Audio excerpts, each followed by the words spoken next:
I said that I thought that there were many different factors that led to Elon's temper tantrum yesterday. One, I think, is the fact that Trump decided not to put his buddy in charge of NASA. I think that was a precipitating factor.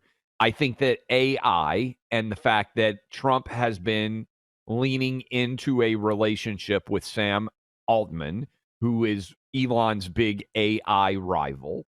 And let me just say this, I'm a diehard Elon guy. I am invested alongside of Elon with the XAI company. So I'm a partial shareholder of Twitter.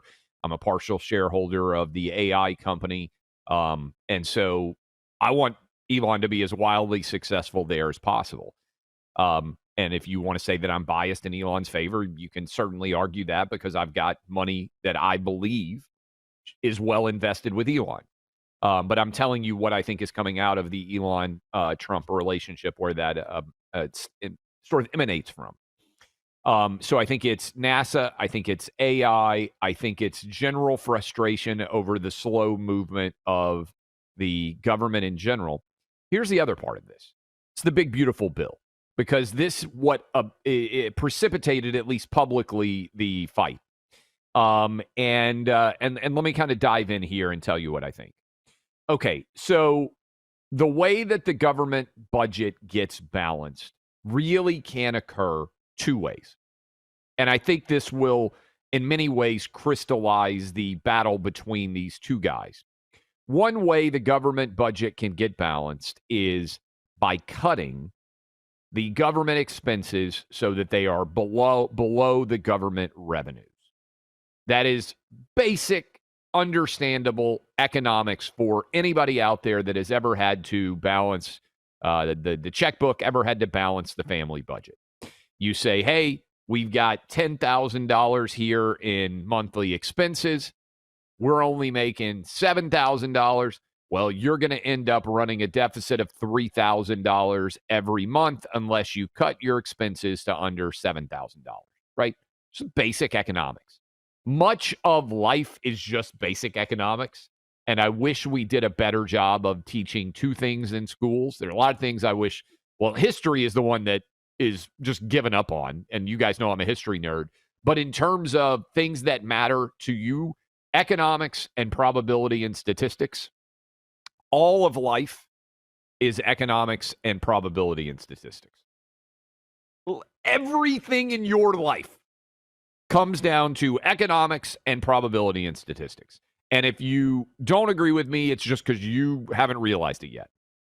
Every single decision you make comes down to economics, probability, and statistics.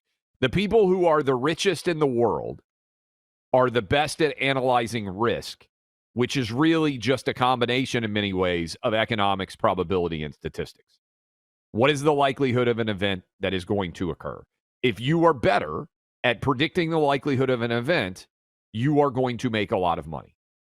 If you are worse at predicting the likelihood of an event, you are going to lose a lot of money. So there's my TED Talk. You can dive into it. You can spend your whole life. That is the reality. Okay? So two ways to balance a budget. One is by cutting expenses. This is what Elon is focused on right now. He has decided, because of Doge, that government must be reformed and expenses must be cut. That is one way to balance the federal government. There are lots of people that I respect that are aggressive on this take. Senator Rand Paul, Senator Ron Johnson. I happen to think that they are right, that more expenses could be cut from the so-called big, beautiful bill. Here's the other thing, though. The other way you balance the budget is by exploding growth.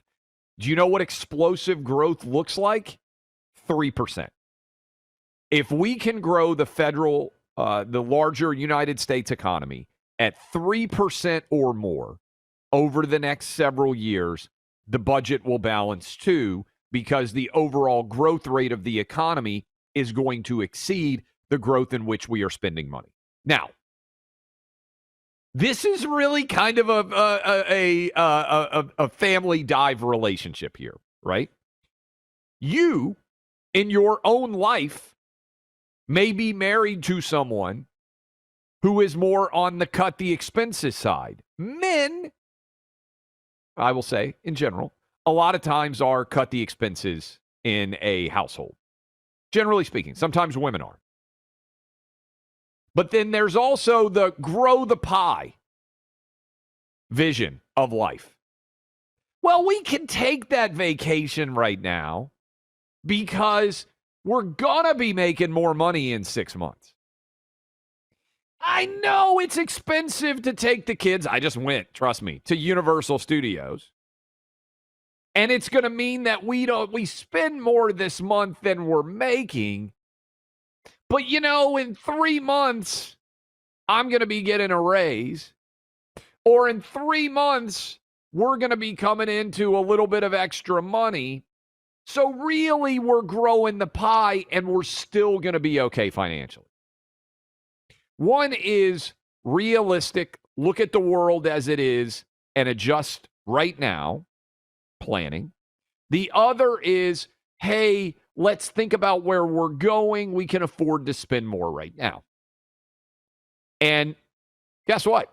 In my household, my wife will tell you, I am the person who is always thinking into the future. Yeah, we can buy that on big expenses. We'll be fine because X, Y, or Z is going to happen. Big picture, I know, I think, well, my wife might disagree, where our finances are going to be. She, meanwhile, is just looking at the bank account and she's like, oh, well, what about this expense? And what about that expense? This has been our whole life, by the way. And that, I think, is the essence of the big, beautiful bill debate right now. Trump, as a builder, is, hey, look at this plot of land. Well, in 8 years, it's going to be 60 stories tall, and we're going to be renting to Tiffany, and the revenue is going to be $200 million a year, and it's going to pay the rate of the insurance, and it's going to pay the rate of the interest and all these different things. And sometimes, I think probably Trump himself would say, his view of the future is so optimistic that it doesn't pan out. That's why he's had a couple of companies go bankrupt. Most real estate guys, gals too, but most of them are guys, they sell the future, the beautiful vision. Trump at his heart is a real estate guy. He is selling a beautiful vision. What he's selling on the big, beautiful bill is the economy is going to get roaring and it's going to get rolling. If we cut taxes, we're going to skyrocket growth. If we allow 100% expenditures, companies are going to spend money, and our actual growth of the economy is going to be substantial enough that we're going to be able to kill the national debt, right? That we're going to start to have a surplus. This is Art Laffer's argument. One of the greatest economists that has ever lived, Art Laffer. We've had him on this program several times. The Laffer curve. He was the foundation of Ronald Reagan's entire economic argument as they brought down taxes. You cut taxes, you create growth such that your tax revenue actually grows faster than it otherwise would. That is the essence of the Laffer curve. That is what Trump is arguing the big, beautiful bill is going to do. Elon came in through Doge to cut expenses, and he is saying the bill doesn't cut expenses fast enough. Here's what neither guy is telling you that is the ultimate truth. The federal government is the size it is because of entitlements. And when, as virtually every politician does, when they tell you, we're going to do everything you want, but we're also not going to cut in any way Social Security or Medicare, they are basically Marie Antoinetting you. This is why I'm not a politician, because I can sit here and tell you it is virtually impossible to pay off our $36 trillion debt without reforming entitlements. It just is. They eat up a huge percentage of our overall national debt. And I think what Elon found out when he went into Doge and started to look at all the math and all the numbers and all the expenses and everything else, deep down, I think he recognized that even if you cut all of the so-called discretionary expenses, we're still going to have a budget that costs way too much. Now, that doesn't mean we shouldn't be cutting a lot of discretionary expenses. I 100% agree with Senator Ron Johnson and Rand Paul that our budget is too big. But I actually think the arguments that Trump and Elon are making, which are leading to a conflict on the big, beautiful bill, are about two different perspectives of how you look at a budget. Elon is looking at it hyper-focused, hyper-rational, and saying, hey, we've got to cut. Trump is looking at it and saying, we've got to grow. Now, ideally, we would cut and grow. Right? It's like, I want to have both sides of this equation too. We would cut the size of the government and we would grow. I would right now vote, I think, for the big, beautiful bill. I would.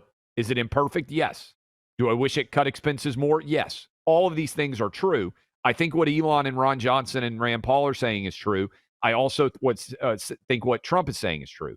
And I'm just looking at the challenge incarnate with a small lead in the House and a small majority in the Senate and getting it all through.